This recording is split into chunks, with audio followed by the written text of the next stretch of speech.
अब शुरू होगी ईरान और अमेरिका के बीच जंग। अमेरिका का साथ देने को तैयार नहीं नाटो। ईरान ने जंग की तैयारी की शुरू। अमेरिका और इजराइल का खामनेई को हटाने का प्लान। ईरान के supreme leader Ayatollah Ali Khamenei America और इजराइल की आंखों का कांटा बन गए हैं। वैसे खामनेई अमेरिका की चिंता 40 साल से भी ज्यादा वक्त से बने हुए हैं, क्योंकि पश्चिम एशिया में अकेला देश ईरान ही ऐसा है जो अमेरिका के खिलाफ डटकर खड़ा हुआ है। अमेरिका को हर मंच पर कड़ा जवाब देता रहा है, अमेरिका की हर साजिश को नाकाम करता रहा है।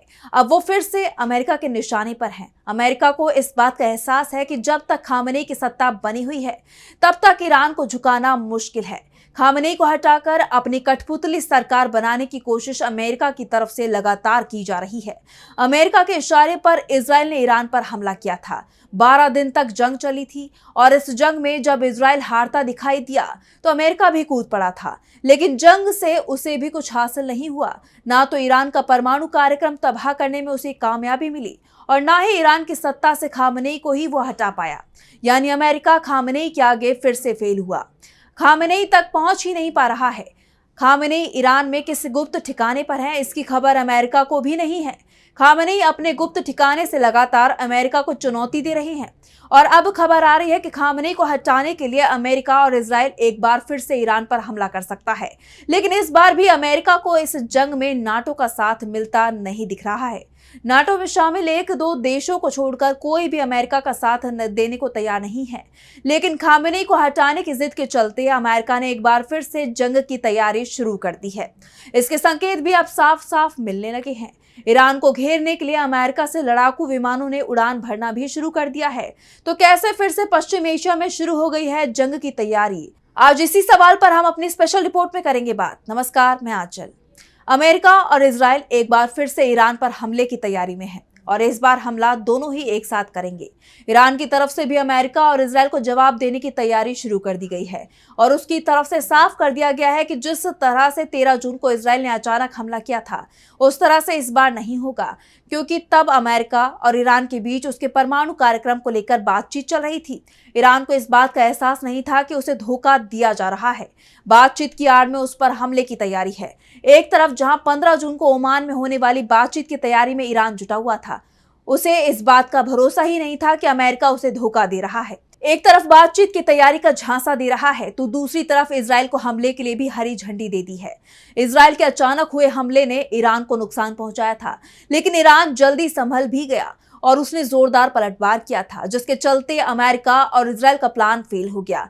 12 दिन तक जंग चली। हमले में अमेरिका भी शामिल हुआ, लेकिन ना तो वो खामनेई को हटाने में सफल हो पाया और ना ही ईरान के परमाणु कार्यक्रम को तबाह कर पाया। खामनेई के खिलाफ तो ईरान में जबरदस्त समर्थन देखा गया। सीज फायर हुआ तो ईरान के अंदर से ही आवाज उठी कि हमें इजराइल को सबक सिखाना है। सीज फायर नहीं होना चाहिए, क्योंकि जंग में इजराइल तबाही के करीब पहुंच गया था। सीज फायर तो हुआ, लेकिन अब ईरान तैयार है। हमला हुआ तो जवाब देने को तैयार है। इस बीच पश्चिम एशिया में जंग की आहट सुनाई देने लगी है। अमेरिका की तरफ से इस बार अपनी असफलता को छिपाने के लिए ईरान पर हमला करने की तैयारी है, क्योंकि डोनाल्ड ट्रंप जो दावा कर रहे थे कि अमेरिकी B-2 विमानों से गिराए गए GUV-57 बंकर बस्टर बमों ने ईरान के परमाणु कार्यक्रमों को तबाह कर दिया है, वो पूरी तरह से गलत निकला है। एक चाल चली गई थी सीज फायर की, जिससे खामनेई अपने गुप्त ठिकानों से बाहर निकले, जनता के बीच पहुंचे तो उन पर हमला किया जाए। खामनेई की जान लेने का प्लान बनाया गया था। इसके लिए मोसाद के एजेंटों को साफ निर्देश दिए गए थे, क्योंकि बिना खामनेई को हटाए अमेरिका ईरान में अपनी मनपसंद सरकार नहीं बना पाएगा। इसलिए खामनेई को हटाने के लिए सीज फायर का बहाना बनाया गया, लेकिन खामनेई अमेरिका और इजराइल के दावों को समझ गए थे। वो अभी भी गुप्त ठिकाने पर है। इस बीच एक हालिया सैटेलाइट इमेजरी से पता चला है कि अमेरिका ने भारत के करीब हिंद महासागर में एक द्वीप पर अपने जंगी बेड़े उतार रखे हैं। इसमें बमवर्षक B-52 से लेकर फाइटर जेट F-15 तक की तैनाती बढ़ा दी गई है। ये तैनाती हिंद महासागर में स्थित डिएगो गार्सिया द्वीप पर की गई है, जो अमेरिकी सेना का मिलिट्री बेस है। Open intelligence expert MT Anderson ने सोशल मीडिया प्लेटफॉर्म एक्स पर एक सैटेलाइट इमेजरी शेयर की है, जिससे पता चलता है कि डिएगो गार्सिया में अमेरिकी वायुसेना ने जंगी बेड़े में कई अत्याधुनिक बम वर्षकों और फाइटर जेट को तैनात कर रखा है। अमेरिका की तरफ से भारी संख्या में अपने लड़ाकू विमानों की तैनाती डिएगो गार्सिया द्वीप पर करने के फैसले ने ईरान को चौंका दिया है, क्योंकि इस द्वीप से अमेरिका सीधे ईरान पर हमला कर सकता है। अमेरिकी बॉम्बर एक बार में ही डिएगो गार्सिया द्वीप से ईरान पहुंचकर हमला कर वापस लौट सकते हैं। अमेरिका की इस तैयारी के बाद अब ईरान भी तैयारी में जुट गया है। वो चीन से लड़ाकू विमान की खरीदारी कर रहा है। वैसे रूस से भी उसने मदद मांगी है। रूस इस समय खुद ही यूक्रेन के साथ जंग में उलझा हुआ है, इसलिए ईरान को एहसास है कि वहां से लड़ाकू विमानों की आपूर्ति में देरी हो सकती है, इसलिए वो सभी विकल्पों को तलाश कर रहा है। दरअसल डिएगो गार्सिया द्वीप से जो तस्वीरें सामने आ रही हैं, वो ईरान की चिंता को बढ़ा रही हैं, और यही कारण है कि खामेनी अभी तक सुरक्षित स्थान पर हैं। वो सामने नहीं आ रही हैं, क्योंकि डिएगो गार्सिया द्वीप की तस्वीरों में जहां 4 B-52 सामरिक बम वर्षक तैनाती दिखाई दे रही है, ये लंबी दूरी तक पहुंच रखने और मार करने की क्षमता वाले बम वर्षक हैं। इसके अलावा 6 F-15 लड़ाकू जेट भी इमेजरी में दिखाई दे रहे हैं।